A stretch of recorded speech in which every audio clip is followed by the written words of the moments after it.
Hello friends, welcome my YouTube channel. तो आज हम पढ़ेंगे कोविड-19,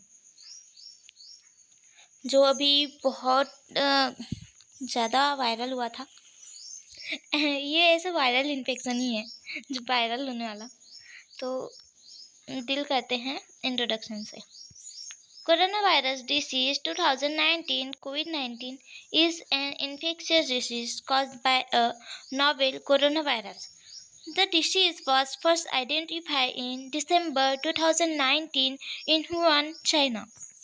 कोरोना वायरस डिसीज 2019 ये एक इन्फेक्शन डिसीज़ है जो कॉज होता है नावेल कोरोना वायरस। नावेल यानी न्यूली डिस्कवर्ड कोरोना वायरस से ये कॉज हुआ है। The disease was first identify in December 2019। China के वुहान शहर में 2019 में दिसंबर में ये कॉज हुआ था।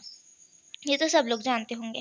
Then it spread rapidly across the world and was declared a pandemic by the World Health Organization on 11th March 2020 during the COVID-19 pandemic. ये बहुत स्प्रेडली क्रॉस होता था वर्ल्ड में। WHO ने इसे डिक्लेयर किया था पेंडेमिक कितने में, यानी 11 मार्च 2020 में इसे पेंडेमिक डिक्लेयर किया था WHO ने ड्यूरिंग कोविड-19 पेंडेमिक, यानी कोविड-19 पेंडेमिक के time. COVID-19 mainly affects the respiratory system but can also affect other organs of the body in severe cases. यानी COVID-19 मेनली अफेक्ट करता है रेस्पिरेटरी सिस्टम को, बट ये अदर ऑर्गन में भी स्प्रेड कर सकता है सीवियर केसेस में। Then next is a definition. According to the WHO, COVID-19 is an infectious disease caused by a newly discovered coronavirus called severe acute respiratory syndrome corona virus 2। ये जो कोविड-19 है infectious disease है जो caused होती है newly discovered corona virus, जिसे हम severe acute respiratory syndrome corona virus 2 भी बोलते हैं। इसका शॉर्ट फॉर्म SARS-CoV-2 है। Next is a indication. Globally indication he incidence है। ग्लोबली इंसिडेंस देखा जाए तो 70 मिलियन से ज़्यादा केसेस वर्ल्ड वाइड स्प्रेड हुए थे और 7 मिलियन डेथ देखी गई थी और स्प्रेड इन 200 कंट्रीज, यानी 200 कंट्रीज में ये स्प्रेड हुआ था। और इंडिया का इंसिडेंस देखें तो 45 मिलियन से ज़्यादा कंफर्म केसेस थे और 53 पेक डेथ थे, यानी 53 वो लेख है से कम डेथ देखी गई थी। One of the most affected countries during pandemic, हमारा जो इंडिया है वो पेंडेमिक के टाइम में मोस्ट अफेक्टेड कंट्री में आता था।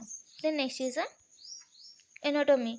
एनाटॉमी ये कोरोना वायरस की एनाटॉमी है, जिसमें जो बाहर की जो साइड दिख रहा है स्पाइक्स है जो गोल गोल है, वो स्पाइक ग्लाइकोप्रोटीन है जो हमारी बॉडी में होस्ट सेल में जाकर के एंटर होने लगता है। ऐसी जो हमारे लंग्स में ज़्यादा एसी रिसेप्टर प्रेजेंट होते थे, एसी रिसेप्टर प्रोटीन को ट्रांसपोर्ट करने का काम करते हैं, तो यानी लंग्स के अंदर ले जाने का काम करते थे एज अ बैरियर। लेकिन ये क्या करता था, एसी रिसेप्टर के साथ बाइंड होकर के वो लंग्स के अंदर पहुंच जाता था, वहाँ पर जाके मल्टीप्लाई हो जाता था और वहाँ पे जाकर के मल्टीप्लाई होने के बाद वहाँ पे कोविड-19 कॉज करता था। तो ये कोरोना वायरस के अंदर जो वो ऑरेंज कलर का दिख रहा है वो है मेम्ब्रेनियस प्रोटीन। मेम्ब्रेनियस प्रोटीन के इसके अंदर की हार्ड कवरिंग होती है। देन इन्वेलप ये रेड कलर का जो दिख रहा है इन्वेलप स्मॉल मेम्ब्रेन प्रोटीन, ये आउटर लेयर होती है इसकी। Then nucleo protein N, nucleo protein यानी कि ये जो डीएनए आरएनए है उसके ऊपर की जो कवरिंग है वो है ये। और जीनोम आरएनए एन प्रोटीन, जो वो जीनोम आरएनए प्रोटीन है ये उसका जेनेटिक मटेरियल है। देन हीमो एग्यूलेटिंग एस्टर HE, ये ब्लू कलर का जो दिख रहा है वो है। ये भी ट्रांसपोर्टेशन में हेल्प करता है, यानी कि हॉस्टल में जाने में हेल्प करता है। बहुत खतरनाक वायरस। देन फिजियोलॉजी, ये भी फिजियोलॉजी कोरोना वायरस की है। तो कोविड-19 इसका is caused by the virus SARS-CoV-2। तो इसका फुल फॉर्म तो आप जानते होंगे, severe acute respiratory syndrome corona virus 2। Then the virus enters the body through the nose and mouth. ये नोज और माउथ के थ्रू इंटर करता है बॉडी में। The it attach to the ACE2 receptor on the host cell. अभी जो बताई थी ACE रिसेप्टर जो लंग्स में ज़्यादा पाया जाता है उससे ये बाइंड करता है। The virus enters the cell and replicate repeatedly. ये यानी सेल के अंदर इंटर करता है, वहाँ पे जाकर के रिपीटली रेप्लिकेट करते रहता है, अपने जैसे बहुत सारी कॉपी बनाने लगता है। This triggers the immune response and inform ये इन्फ्लामेशन है, सॉरी गलती हो गई मैं लिखने में। देन ये क्या करता है, इम्यून सिस्टम को एक्टिवेट कर देता है, ट्रिगर्स कर देता है, जिसकी वजह से वह इन्फ्लामेशन भी कॉज हो जाती है। The alveoli of the lungs are affected, जिसकी वजह से जो एल्विलाई है लंग्स की वो भी अफेक्टेड हो जाती है, और reducing oxygen exchange and causing breathing difficulty. Inflammation के कारण, एल्विलाई में इन्फ्लामेशन के कारण वहाँ पर फ्लूइड का एक्यूमुलेशन हो जाता है, जिसकी वजह से ऑक्सीजन एक्सचेंज करने में प्रॉब्लम्स आती हैं। बहुत यानी ऑक्सीजन एक्सचेंज का जो कैपेसिटी है वो रिड्यूस हो जाती है, जिसकी वजह से ब्रीथिंग डिफिकल्टी कॉज होने लगती है। Understand class? Then next is etiology. The etiology agent of COVID-19 is the virus severe acute respiratory syndrome 2। यानी इसका एक ही etiology है कोरोना वायरस 2 का, severe acute respiratory syndrome corona virus 2। ये भी वही है, कोविड-19 इज कॉज बाय से RS कोविड-19 to a single strand DNA sorry RNA virus. ये एक सिंगल स्ट्रैंड RNA वायरस होता है। It belong to the corona virus family, जिसको बोलते हैं corona viridae. The virus mainly affect the respiratory tract cell of human. Human के respiratory tract में ये कॉमनली स्प्रेड होता है। Then it is spread rapidly from the human to human through respiratory droplet and close contact। ये बहुत rapidly spread होता है through the respiratory droplets and close contact, इसलिए तो बोलते थे 2 गज दूरी मास्क है ज़रूरी। The virus attacks to ACE2 receptors। ये जो वायरस है वो ACE2 रिसेप्टर्स को पे अटैक करता है और उसकी जगह ले लेता है, और उसकी जगह वो सेल के अंदर चले जाता है, वहाँ पे रेपिडली ग्रो करने लगता है। Then next is pathophysiology. ये वायरस कैसे कॉज करता है अब देखते हैं। Due to etiological factor, etiological factor में वही है severe acute respiratory syndrome corona virus 2, जिसके कारण वो वायरस जो है वो बॉडी में इंटर कर लेता है। It leads to virus enters the body, it leads to virus enters through nose और mouth via respiratory droplet, जिसके कारण ये जो वायरस है वो माउथ और नोज के थ्रू रेस्पिरेटरी और रेस्पिरेटरी ड्रॉपलेट के थ्रू वो बॉडी में इंटर हो जाता है। It lead to virus reach the respiratory tract lungs. Then next is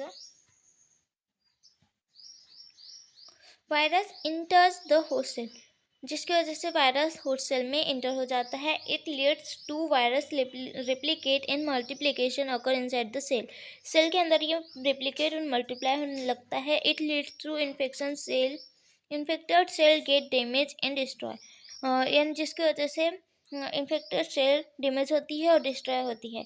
it leads to body immune system is activated, इसकी वजह से बॉडी का इम्यून सिस्टम एक्टिवेट हो जाता है। It leads to inflammation occur in the lungs tissue में inflammation occur हो जाता है। It lead to fluid accumulation in the alveoli, alveoli के अंदर फ्लूइड का एक्यूमुलेशन हो जाता है। It lead to reduce oxygen exchange in the lungs, जिसकी वजह से जो एल्विलाई ऑक्सीजन एक्सचेंज कर रही थी वो प्रॉपर नहीं कर पाती।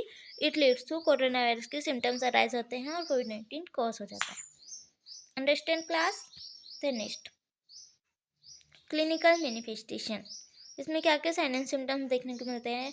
तो फर्स्ट ऑफ ऑल फीवर क्यों होता है, क्योंकि इम्यून सिस्टम ट्रिगर हो जाता है, जिसकी वजह से वो पायरन को रिलीज करता है, पायरोजन्स को, जिसकी वजह से फीवर कॉज होता है उससे फाइट करने के लिए, पायरोजन से फाइट करने के लिए। देन ड्राई कफ इसलिए कॉज होता है क्योंकि रेस्पिरेटरी सिस्टम में जो इरिटेंट है यानी कोरोना वायरस वो इरिटेंट को एक्टिवेट कर देता है, जिसकी वजह से वहाँ पे कफ अराइज होता है। देन फटीग, फटीग इसलिए होता है क्योंकि वहाँ पे जो इम्यून सिस्टम फाइट कर रही है, तो वहाँ पे जो कोरोना वायरस से इम्यून सिस्टम फाइट कर रही है, तो वहाँ पे ज़्यादा एनर्जी की रिक्वायरमेंट होती है, तो वहाँ ज़्यादा एनर्जी लग जाती है अदर बॉडी के अदर बॉडी में अच्छे से एनर्जी स्प्रेड नहीं हो पाती, जिसकी वजह से फटीग कॉज होता है। Then next anosmia. What is anosmia? Anosmia ने loss of smell, loss of smell इसलिए हो रहा है क्योंकि वहाँ रेस्पिरेटरी सिस्टम में जो ऑल्फैक्टरी नर्व हो रही है वो डैमेज हो रही है, जिसकी वजह से उसे लॉस ऑफ स्मेल हो रहा है।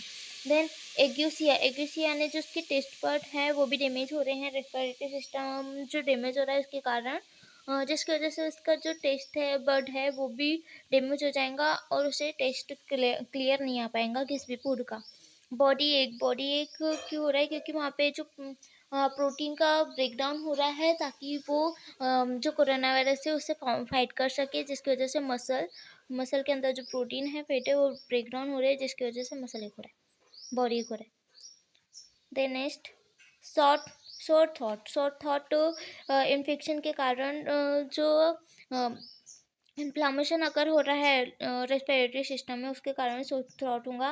देन शॉर्टनेस ऑफ ब्रीथ क्योंकि वहाँ पे जो एल्विलाई है उसमें फ्लूइड का एक्यूमुलेशन हो जा रहा है, जिसकी वजह से ऑक्सीजन अच्छे से एक्सचेंज नहीं हो पा रही है, जिसकी वजह से शॉर्टनेस ऑफ ब्रीथ हो रही है।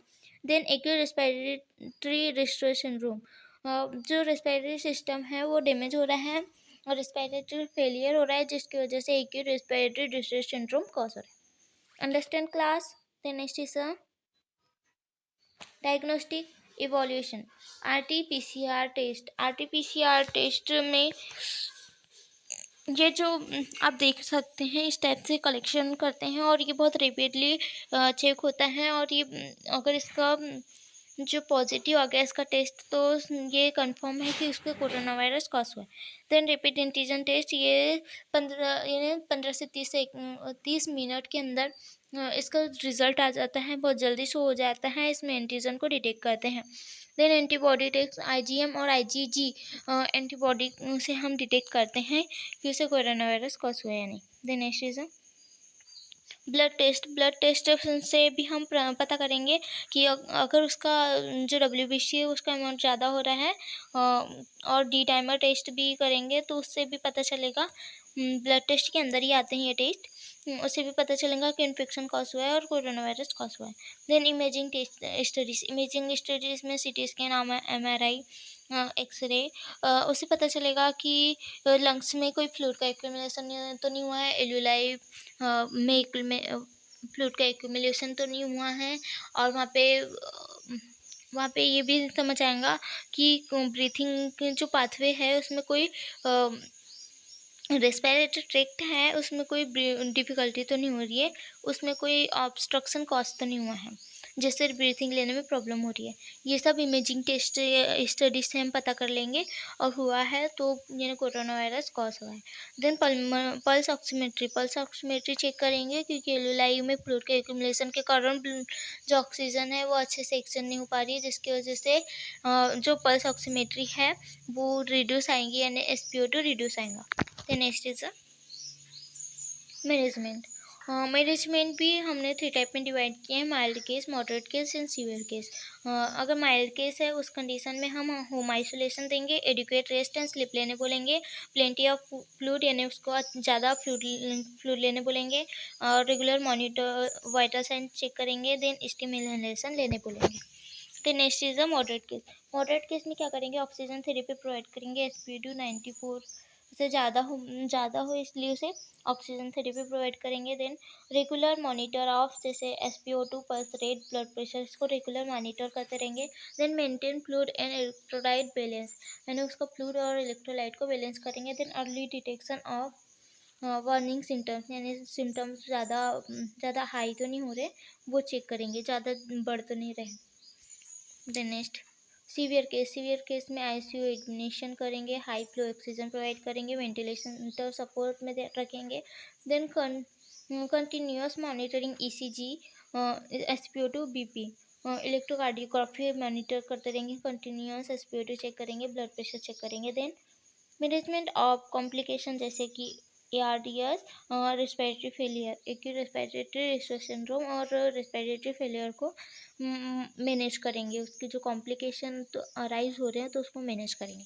Then next is pharmacological management में पैरासीटामोल देंगे 10 to 50 mg पर kg, यानी उसके वेट के अकॉर्डिंग, एंड ये ओरल प्रोवाइड करेंगे। ये क्या करता है, रिड्यूस करता है फीवर को और पेन को।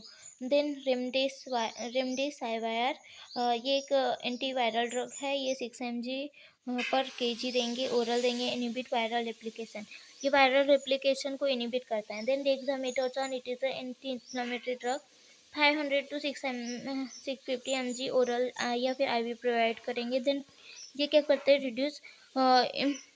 Reduce inflammation. Then heparin provide करेंगे 500 IU intensive unit. Then subcutaneous and IV provide करेंगे, prevent blood clot and for blood clot formation, यानी ब्लड क्लॉट का फॉर्मेशन को ये रिड्यूस करता है। Then next is the nutritional management, इसमें देंगे vitamin C, vitamin D, zinc, high protein diet, adequate fluid. Vitamin C क्या करते हैं, improve immunity, act as a antioxidant, जैसे कि ऑरेंज, लेमन, आंवला, गुआवा, ये प्रोवाइड करेंगे विटामिन C के लिए। और vitamin D support immune system and bone health, जैसे sunlight exposure, milk, egg yolk, fish. Then zinc help the body fight infection. Example nuts, seed, whole grain, pulses. Then high protein diet help in tissue repair and maintain body strength. इसके example है milk, egg, paneer, दाल, soybean. Then adequate fluid prevent dehydration and monitor body balance, maintain body balance. Example bottle coconut water, fruit juices, soup, इस type से।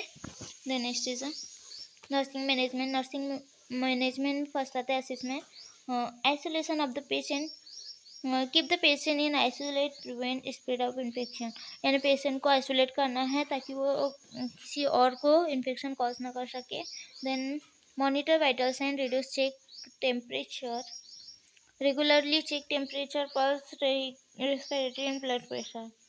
Monitor करेंगे vital sign को, क्योंकि corona virus के time में ब्लड प्रेशर चेक करते थे, क्योंकि फीवर उसमें बड़ा हुआ आता था, इसलिए यहाँ पे भी blood pressure check, temperature check करेंगे। Then oxygen therapy, provide oxygen if patient has breathing difficulty, अगर पेशेंट को ब्रीथिंग डिफिकल्टी हो रही है तो उस कंडीशन में ऑक्सीजन थेरेपी प्रोवाइड करेंगे। Then next is medication administration, give prescribe medicine on time, patient को मेडिकेशन प्रोवाइड करेंगे टाइम के अकॉर्डिंग, प्रिस्क्राइब्ड बाय फिजिशियन, अगर फिजिशियन ने प्रिस्क्राइब किया उसके according. Then maintain hydration and nutrition, यानी उसका इनकरेज करना है एडिक्वेट फ्लूइड और बैलेंस डाइट लेने के लिए। देन इन्फेक्शन कंट्रोल मेजर्स, जैसे follow proper hygiene and safety measures, hygiene maintain करने बोलना है और सेफ्टी मेजर्स को फॉलो करने बोलना है। Then psychological support, provide emotional support and reduce anxiety and stress. The next nursing diagnosis, impaired case action related to lungs infection as evidenced by shortness of breath, ineffective airway clearance related to respiratory secretion as evidenced by cough, difficulty in breathing, hypothermia related to viral infection as evidenced by increased body temperature, activity intolerance related to decreased oxygen supply as evidenced by weakness, tiredness. Then anxiety related to COVID-19 isolation as evidenced by restlessness and fear. Then prevention. Prevention में first of all vaccination. Get vaccinated against COVID-19. Hand hygiene. Wash hand with soap and use sanitizer. Wearing mask. Wear a mask in crowded or public place. Then social distancing, maintain at least 1 meter distance from other. The next is a respiratory etiquette. Cover mouth and nose while coughing and sneezing. ये coughing और sneezing के time में mouth को cover करना है. Then isolate the quarantine. Isolate infected person and quarantine contact. Then proper ventilation. Keep room well ventilated. Then next health education. हम क्या क्या है एजुकेशन प्रोवाइड करेंगे पेशेंट और उसकी फैमिली को यानी अदर को भी. Then educate people about the causes transmission and symptoms of कोविड-19. वो कैसे कॉज होता है, कैसे ट्रांसमिट होता है और उसके सिम्टम्स क्या है, इसके बारे में हम पेशेंट को या फिर अदर पीपल को भी एक्सप्लेन करेंगे. Then promote vaccination to prevent severe infection. Severe infection से बचने के लिए उन्हें वैक्सीनेशन कराने बोलेंगे. Then teach proper hand hygiene and use of sanitiser. यानी प्रॉपर हैंड हाइजीन रखने बोलेंगे और सैनिटाइज़र का यूज़ करने बोलेंगे. Encourage wearing mask and maintain social distancing. उनको इनकरेज करेंगे कि मास्क वेयर करें और सोशल डिस्टेंस मेंटेन करके रखें. Then advise people to seek medical help early if symptoms appear.